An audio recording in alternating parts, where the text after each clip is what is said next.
Good morning, everyone. I'm Senator Brantley. I'm in Las Cruces today for the Courts, Correction, and Justice Committee, where this morning on the agenda at 8:30, we were supposed to receive an arbitrator's update report on CYFD status. Now, abruptly last night, Maralyn, that seems to have been completely removed from the agenda. I understand that as the director of New Mexico Child First. That's why you're here. There's a number of people that are also here in the committee room hoping to discuss this very important topic and be provided this update. Can you confirm that that's why you've attended this committee? I'm in Las Cruces. I drove yesterday 260 miles from Albuquerque. And so at about 4:30 yesterday, Senator Cervantes said that he was going to change the agenda and push the hearing back to 9 to 9:30. You guys are going to go on a tour. It's devastating. I want to say that we are still waiting. Some of CYFD is out there right now. There are people waiting to get into the Zoom, texting me right now, waiting for this hearing. This is, as the arbitrator overseeing the Kevin S. settlement agreement said, this is a matter of profound urgency. The governor, it is so extreme, the governor has now been personally invited to the next status hearing. I want to be very clear. There is no issue of more urgency facing our state right now than the CYFD department, foster care, protective services. We have children sleeping in the office. We have seen 3 children in foster care die since April. That's unheard of.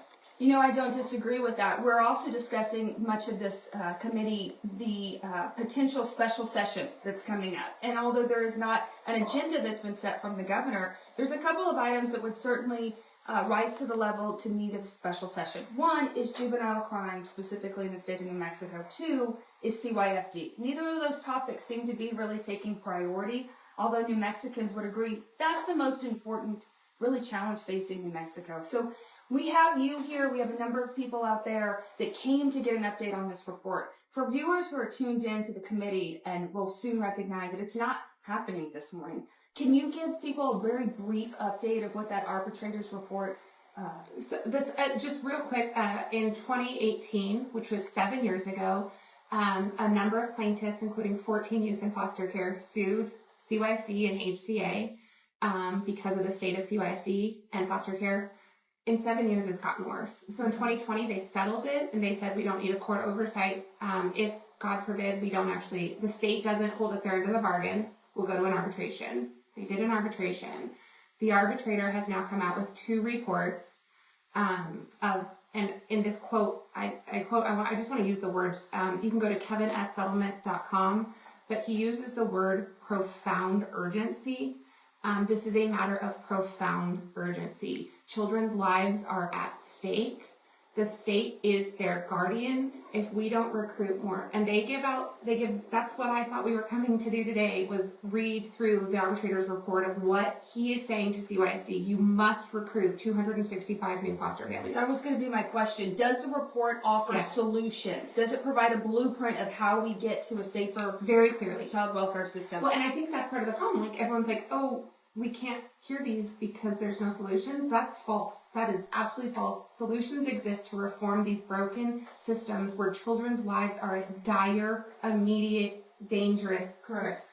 Correct. So there are actions that legislators can take, and this is outlined in this report that we're not hearing this morning.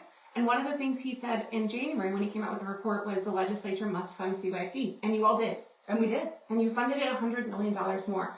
So part of it is saying, well, now you got funded, why haven't you spent the money? What are you, and again, I thought we were coming to ask hard questions of an agency who literally oversees life or death situations for our most vulnerable youth.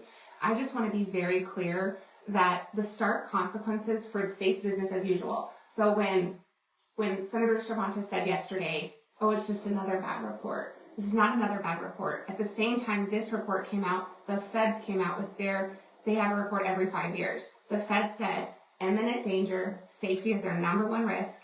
It's called the CFSR report, also public. And if CYFD doesn't fix their issues within 90 days, we risk risking losing all federal funding.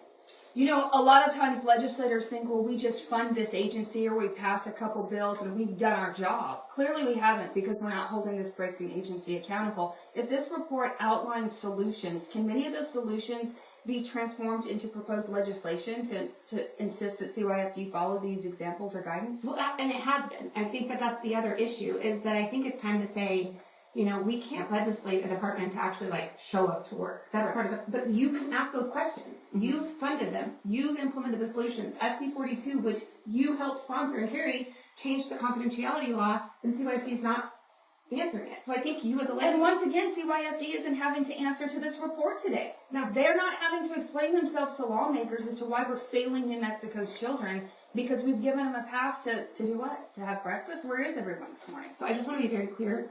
The state cannot sit on the sidelines as report after report details the dire life-threatening consequences impacting our children.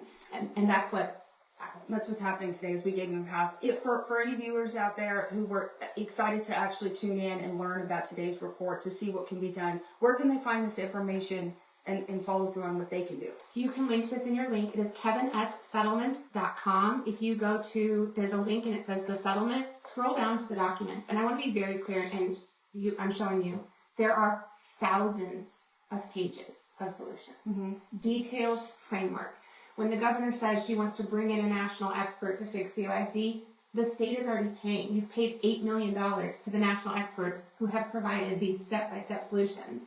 Even more alarming is in the last arbitrator's report, I want to say it clearly, the co-neutrals, who are this national experts who our state, your taxpayer dollars, have funded over $8 million.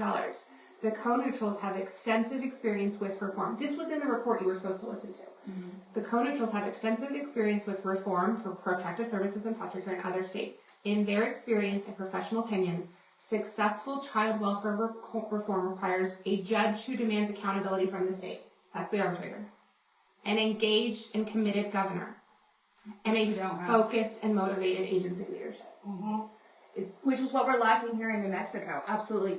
Maralyn, the good news is we have one more CCJ meeting before the proposed special session. I think it's important for anyone out there to contact their lawmakers, especially those on this committee, and demand that this important agenda item is returned to the agenda so we can discuss this before going into special. And I also think I was surprised to drive down here. There was no public comment.